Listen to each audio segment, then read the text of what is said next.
Hello students, how are you? I hope you all are doing great today. So today we will be starting our very interesting and relatable topic, that is articles. Articles के बारे में बच्चों हम पढ़ने वाले हैं. There are three articles. 3 types के article होते हैं, a, an and the. E and n are called indefinite articles. इनको हम indefinite articles बोलते हैं. We use an indefinite article when we talk about something for the first time. जिसके बारे में हम पहली बार बात कर रहे हो, वहाँ हम क्या यूज़ करते हैं बच्चों? Very good, indefinite article use करते हैं. We also use the indefinite article a and n to talk about any one of groups of things and not something in particular. कि बच्चों जब हम indefinite article को वहाँ यूज़ करते हैं जब हम किसी एक ग्रुप की बात कर रहे होते हैं, ना कि मतलब हम पर्टिकुलरली किसी चीज़ की बात नहीं कर रहे हैं, हम एज अ ग्रुप में किसी की जो है बात कर रहे हैं. Naresh saw a family of hippos in the zoo. I want to buy an umbrella for myself. तो ए को हमने बच्चों किसके साथ यूज़ किया? A is used before words with consonant sounds, की जिनकी साउंड्स कैसी होती है? कॉन्सोनेंट वाली होती है, उनके आगे हम ए यूज़ करते हैं. For example, A pencil, a scale, a notebook.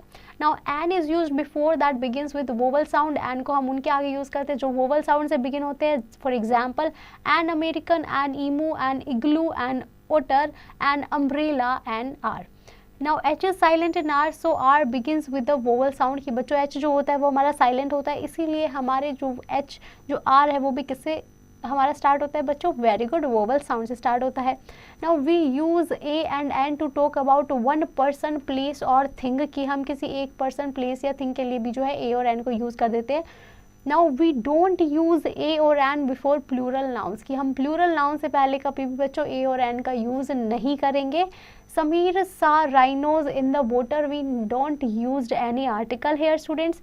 Now we don't use a and an before name of things we cannot count, कि जिनको हम काउंट नहीं कर सकते ना बच्चों, उनको भी हम क्या करेंगे? उनके आगे भी हम ए और एन का यूज़ नहीं करेंगे.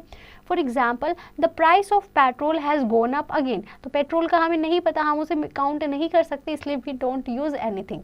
Now I would like some sugar in my juice. Similarly we also used A before word that begin with the vowel but have a consonant sound, कि हम ए को उसके आगे भी यूज़ करते हैं जिसमें बेशक वोवल होता है लेकिन वो कॉन्सोनेंट साउंड से जो है स्टार्ट होता है. A unicorn has a long straight horns on its head.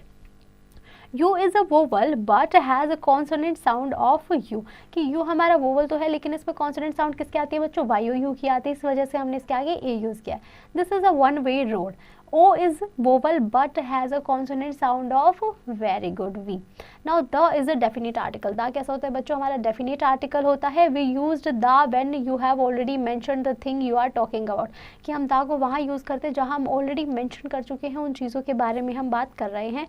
For example, she got 2 children, a girl and a boy. The girl's 8 and the boy's 14 years old.